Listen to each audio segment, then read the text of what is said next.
Fantasy premier league beginners guide নিয়ে আসলাম। Fantasy premier লিগে আমার ওভারঅল র্যাঙ্ক এখন যেটা দেখতে পারতেছেন যে 5,46,106। যারা ফ্যান্টাসি প্রিমিয়ার লিগ খেলেন তারা জানেন যে এটা অত্যন্ত ভালো একটা ওভারঅল র্যাঙ্ক। তো আমি এখন গেম উইক 7 শেষ, গেম উইক 7 শেষে এটা আমার র্যাঙ্ক।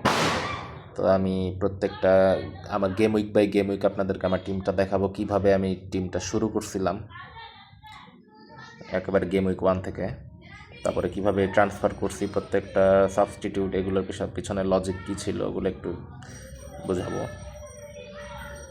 তো বেসিক্যালি এটা ছিল আমার game week 1 team. Game week 1 51 পাইছিলাম, এটা সমস্যা নাই। কেলেহার অবশ্যই আমি প্রথমে ফ্যান্টাসি প্রিমিয়ার লিগে আমি প্রথমেই ট্রাই করছি যে আন্ডার ভ্যালুড প্লেয়ারদেরকে নিতে, মানে যেসব প্লেয়ারের দাম যত হওয়া উচিত তার চেয়ে কম, তারাই আন্ডার ভ্যালুড, এবং এসব প্লেয়ারকে আপনার অবশ্যই নিতে হবে।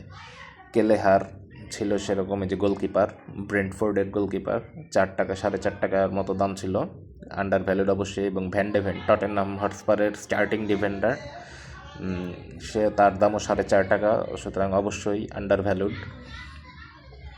কীভাবে কে স্টার্টিং ডিফেন্ডার কে স্টার্টিং প্লেয়ার এগুলো জানবেন কীভাবে? এগুলো জানবেন আপনি প্রিসিজন ফিক্সচারগুলো একটু খেয়াল করবেন, যে প্রিসিজন ফ্রেন্ডলিতে কাকে খেলাচ্ছে, ওগুলো দেখেই বুঝে যাবেন।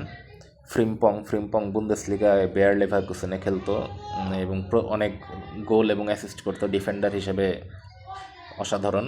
মানে ডিফেন্ডার হিসেবে এত গোল এবং অ্যাসিস্ট করে যে এটা চিন্তার বাইরে, এর জন্য ফ্রিম্পংকে নিয়েছিলাম। ভ্যানডাইক, তো ভার্জিল ভ্যানডাইক থাকবেই। ফ্লোরিয়ান ভির্টস, সে বেয়ার লেভারকুসেনে বুন্দেসলিগায় তো একটা সুপারস্টার প্লেয়ারই ছিল। কুদুসকে নিছি টটেনহ্যামের, কারণ সে আন্ডার রেটেড, 6.5 টাকা দাম ছিল গেম উইক 1-এ। ওয়েস্ট হ্যামে ছিল। এবং যখনই কোনো প্লেয়ার ছোট টিম থেকে বড় টিমে আসবে প্রিমিয়ার লিগে, ওয়েস্ট হ্যাম থেকে টটেনহ্যামে আসছে, এবং তার দাম দেখবেন আপনি যে অ্যাটাকার হলে দাম যদি দেখেন 60 টাকার কম, 6.5 টাকা বা 6 টাকা এরকম, তাহলে সেই প্লেয়ারকে নিয়ে দেবেন, তাহলে সে কিন্তু আন্ডার ভ্যালুড। কোল পালমারই। Rayan Cherki Manchester City undervalued হিসেবে ওকে আমি ট্রিট করছি, কারণ ওর দাম ছিল গেম উইক 1-এ 6.5 টাকা। এবং ম্যানচেস্টার সিটির প্রিসিজন ফ্রেন্ডলিগুলো লাইন আপগুলো দেখলে আপনি দেখবেন যে ও কিন্তু প্রায় প্রত্যেকটা ম্যাচে স্টার্ট করছে, যে কারণে ম্যানচেস্টার সিটির যদি স্টার্টিং একজন অ্যাটাকার 60 টাকার চেয়ে কম দাম হয়, অবশ্যই সে আন্ডার ভ্যালুড। এবং হালান্ডই নিতে হবে। জোয়া পেদ্রো তো ভালোই, নিতে হবে। আন্ডার ভ্যালুড বলবো না, তো ভালোই আছে, খারাপ না। এর জন্য নিছি জায়োকেরেশ, আর্সেনালের স্ট্রাইকার, যে স্পোর্টিং লিসবনে ভালো প্লেয়ার নিছি। আর নিচের যে সাবস্টিটিউট বেঞ্চ, দুব্রাবকা, এদের সব হলো গিয়া 4 টাকা ডিফেন্ডার। আমি যেহেতু এরা সারা জীবন বেঞ্চেই থাকবে, এদেরকে আমি কখনো খেলানোর প্ল্যান নাই, তাই এগুলো 4 টাকা 4.5 টাকা, মানে কম দামে সস্তায় নিছি। এরপরে গেম উইক 2-তে যাই। গেম উইক 2-তে কি ট্রান্সফার করছিলাম মনে নাই, একটু গেম উইক হিস্টোরিটা দেখতে হবে, ট্রান্সফার হিস্টোরি যেটা কই তো। তাহলে গেম উইক 2-তে আমি এই যে অ্যালেক্স মরেনোকে বাদ দিয়ে আচিয়াম্পংকে নিয়েছিলাম। আচিয়াম্পং ছিল চেলসির একটা প্লেয়ার, ডিফেন্ডার, 4.5 টাকা না 4 টাকা দাম। ও কিন্তু গেম উইক 1টা স্টার্ট করছিল, তাই আমি তখন ভাবছিলাম যে গেম উইক 1-এর চেলসির স্টার্টিং ডিফেন্ডার মাত্র 4 টাকা বা 4.5 টাকা দাম, ওকে তো নেওয়াই যায়, ওকে নিছি। তারপরে গেম উইক 3-তে আমি কী খেলছি, ওয়াইল্ড কার্ড খেলছিলাম গেম উইক 3-তে, কারণ আমার এই কিছু ইনজুরি ছিল আর কি, যে কারণে ওয়াইল্ড কার্ডটা খেলতে হয়েছে। গেম উইক 3-এর টিমটা দেখি কি টিম বানাইছিলাম। ওয়াইল্ড কার্ড দিয়ে 48 পাইছিলাম, খুব একটা বেশি কাজ হয় নাই। এই যে রিকো লিউইসকে নিয়েছিলাম, ম্যানচেস্টার সিটির 4 টাকা ডিফেন্ডার, 4 টাকা না 5 টাকার ডিফেন্ডার মেবি, এবং প্রত্যেকটা ম্যাচ স্টার্ট করতেছিল।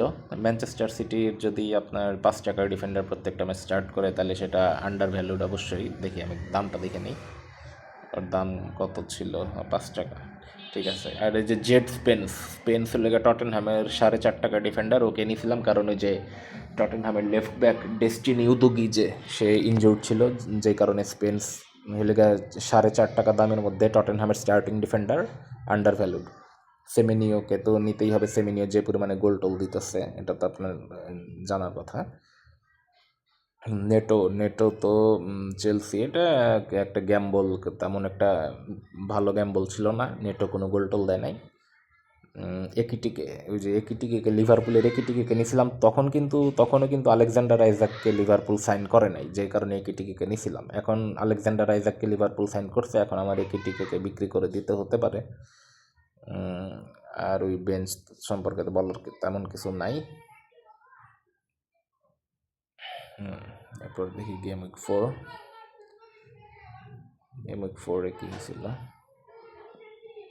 ট্রান্সফার হিস্টোরিতে যাব। গেম উইক 4-এ কালাফিওরিকে আনছে রিকো লিউইসকে বাদ দিয়ে। রিকো লিউইস স্টার্টিং 11-এ স্পটটা হারাই ফেলছিল। এখন ম্যানচেস্টার সিটি তোর খেলার কোনো গ্যারান্টি নাই, তাই আর্সেনালের কালাফিওরিকে নিছি। নেটোকে আউট করে আবার পালমারকে নিছি। পালমার ইঞ্জুরি থেকে ফেরত আসছে, তাই পালমারকে নিছি নেটোকে আউট করে। পালমারকে বিক্রি করছিলাম কারণ ও ইনজিউর্ড ছিল। এই যে তারপরে গেম উইক 6-এ ফ্রি হিট খেলছি। গেম উইক 6-এর ফ্রি হিটে কাকে নিছি?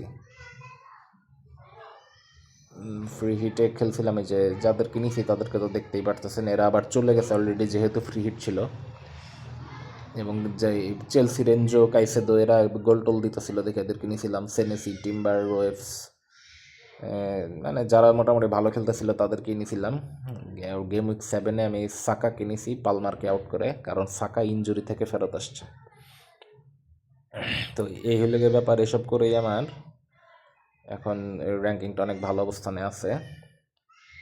তো আর কি, ফ্যান্টাসি প্রিমিয়ার লিগে আপনার সবচেয়ে শুরুর দিকে যেই কথাগুলো বলছিলাম ওগুলোই মেইন কথা। সেটার লিগে আপনাকে আন্ডার ভ্যালুড প্লেয়ার চুজ করতে হবে। আন্ডার ভ্যালুড মানে হচ্ছে গিয়ে আপনার বড় টিমে কোনো অ্যাটাকার যদি 7 টাকার কম হয় দাম, 6.5 টাকা বা 6 টাকা এরকম দাম হয়, তাহলে সে আন্ডার ভ্যালুড। এবং বড় টিমে কোনো ডিফেন্ডার যদি 5 টাকার কম হয় দাম, 4.5 টাকার মতো দাম হয়, তাইলে সে আন্ডার ভ্যালুড। এই জিনিসগুলো মাথায় রাখবেন, এরকম প্লেয়ারগুলোকে নেওয়ার চেষ্টা করবেন। আর কে স্টার্টিং 11-এর প্লেয়ার এটা তো বোঝাই যায়, মানে প্রি সিজন ফ্রেন্ডলিতে, মানে সিজন শুরু হওয়ার আগে দেখবেন কে কয়টা ম্যাচ স্টার্ট করতেছে, এগুলো দেখলেই বুঝে যাবেন। পরে যখন সিজন শুরু হবে তখন তো বুঝাই যাবেন কে স্টার্টিং প্লেয়ার কেমনে কী। তো এই হলে আমার গেম উইক হিস্টোরি। ওই যে গেম উইক 1-এ 51 পাইছিলাম। গেম উইক 1-এ আমার ওভারঅল র্যাঙ্ক ছিল 54 লক্ষ, খুব খারাপ। গেম উইক 2-তে খুবই ভালো করছিলাম 68, 54 লক্ষ থেকে 1 লাফে 19 লক্ষে এসে পড়ছিলাম। গেম উইক 3-তে অ্যাভারেজ 48 পাইছিলাম, সেই 19 লাখ থেকে কমে 21 লাখে নামছি। আবার গেম উইক 4-এ 82, খুবই ভালো, 9 লাখে চলে গেছে র্যাঙ্কিং। গেম উইক 4টা সম্ভবত ওই ওয়াইল্ড কার্ড না ফ্রি হিটের, যাই হোক ম্যাটার করে না। গেম উইক 5-এ আবার এইভাবে করে ব্যাস। আর যে ক্যাপ্টেন্সির ব্যাপারে কথা বলতে হবে। ক্যাপ্টেন্সি তো আসলে মানুষ ঠেকে শিখে, আমিও বহুত ঠেকেই শিখছি। ক্যাপ্টেন্সি এখন বর্তমানে আর্লিং হালান্ডই সবচেয়ে সেফ বেট। হালান্ডকে দিবেন, নয়তো সেমেনিওকে ক্যাপ্টেন দিবেন। হ্যাঁ, হালান্ডকেই দেন সবসময়, তাহলে সেমেনিওকে দেওয়াটা একটু রিস্ক হয়ে যায় আর কি। এই